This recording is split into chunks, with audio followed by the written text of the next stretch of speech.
I love your video. Your son is so handsome.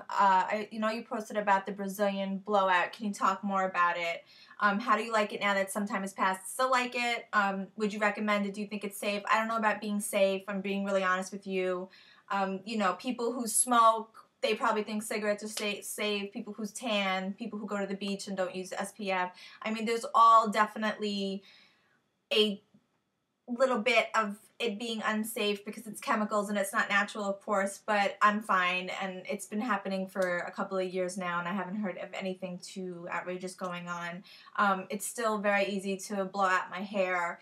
I am definitely going to go back and do it again. I really like it. The girl told me in the winter I will see a difference, but not so much as a difference that I'll see in the summer when there's more humidity. So I'm kind of like holding off until May to do it again, because I want to get the most bang for my buck. I'm not going to do it every 3-4 months. I'm going to try to do it every 5-6 months. And again, she told me that's something that I could do too. She said it will last 5 months if you use the right shampoo and everything, and I do. I totally do. So I'm for it. And okay, so Lenny says, I want to start a blog about my personal life, but I'm a bit worried to be public with everything.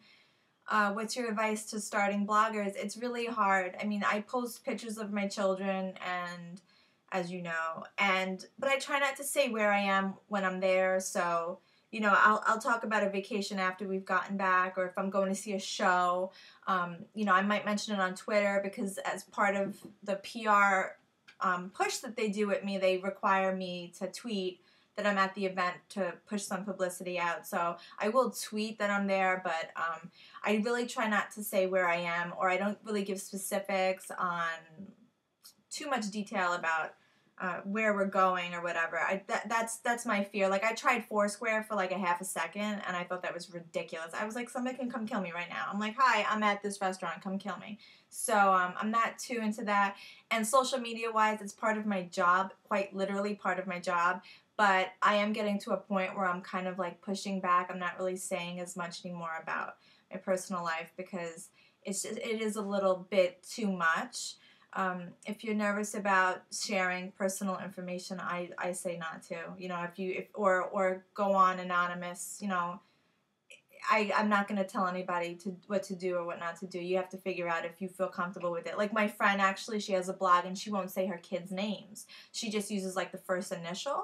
So, I mean, that's nice. That's a nice, she could post the pictures of the children, but she's not saying their names. So I guess there's some shielding to that. So that's something to consider. Mother says, where's your favorite place?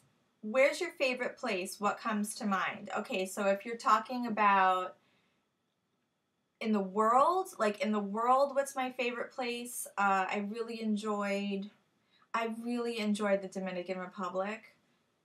But I know it has a lot to do with like how comfortable Bill and I were, and how relaxed we were, and how perfect that vacation was. It was just so perfect and so needed. I mean, I think it was right after getting gorgeous, and I was totally wound up, crazy, insane, hypermanic. And then we went there, and I completely like slept on the beach and veg. So that is most certainly one of my favorite places. Songs that make you get goosebumps. I am super emotional. Like, I cry for every reason. I hear a song and I'm like rolling on the floor. I just saw Charisse perform a couple of days ago in the city, and I was literally wiping the snot off my face. That's how hard I was crying. She was absolutely amazing. Celine Dion, I know that sounds so campy or whatever, but whenever she comes out with a new song, I'm like bawling. I'm very emotional, so almost every song can make me cry. I'll tell you though, that song by Pink, where she like, if someone in 4 years told me that you wouldn't be here, I wouldn't believe them, or whatever that song was. I can't remember the name of it.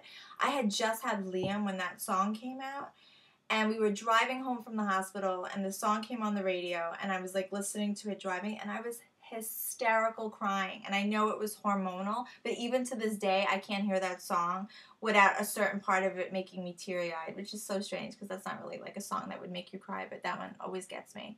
Food that you just can't stop eating. Okay, so that's like everything that I'm not supposed to be eating. So in my house, I love the 100-calorie packs for the the chocolate cookies, the chocolate chip cookies. I like melt them in my mouth. I take them like aspirin. Like I put it on my tongue and I let it like dissolve. That's how much I just sit there and I like dissolve cookies in my mouth. What else do I like? I like vanilla ice cream with chocolate syrup.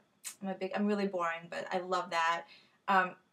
More times than not, I'll eat ramen noodles because I'm a college kid and that's like my favorite meal in the whole entire world. So ramen noodles are good. Jamba Juice, the orange Julius one, the orange Dream Machine it's called. Love that. Red mango, love that. Love red mango. Who's your favorite Chilean? I'm going to say Seba because he helps me with all my math questions, even though Kyle is not going to like that answer. Okay, yeah, Kyle is laughing.